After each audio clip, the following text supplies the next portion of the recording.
Bien-aimés du Seigneur, soyez bénis. En ce jour de grâce, lundi 19 septembre 2022, nous sommes en Luc 8, 16 à 18. C'est parti pour la halte spirituelle. Installez-vous bien.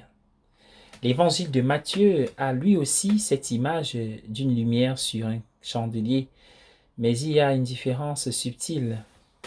Elle donne de la lumière à tous ceux qui sont dans la maison. Alors qu'ici dans l'évangile de Luc, elle donne de la lumière à ceux qui entrent dans la maison.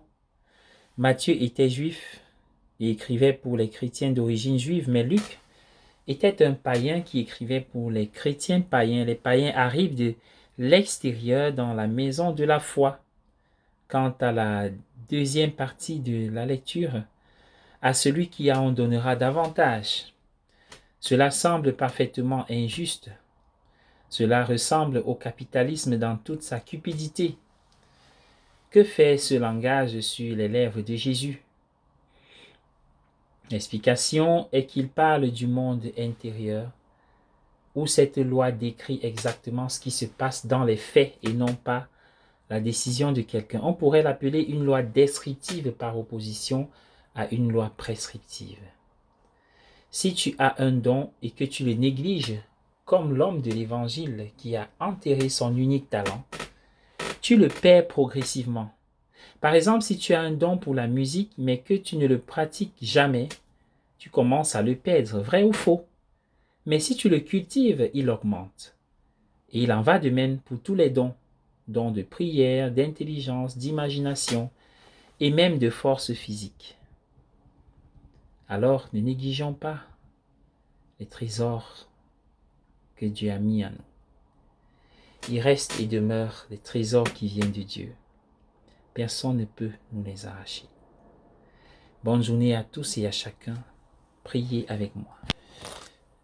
Prions cet acte de foi, d'espérance et de charité dans la maladie.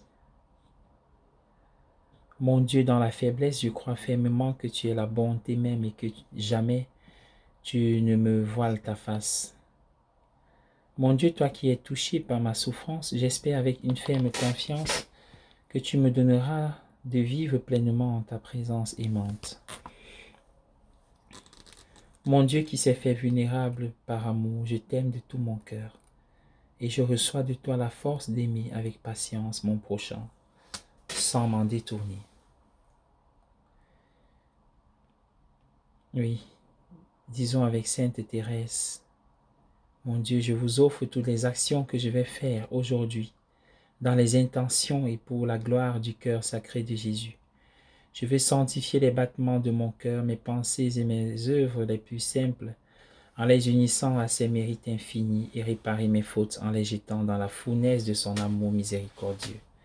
Ô mon Dieu, je vous demande pour moi et pour ceux qui me sont chers, la grâce d'accomplir parfaitement votre sainte volonté, d'accepter pour votre amour les joies et les peines de cette vie passagère, afin que nous soyons un jour réunis dans les cieux, pendant toute l'éternité.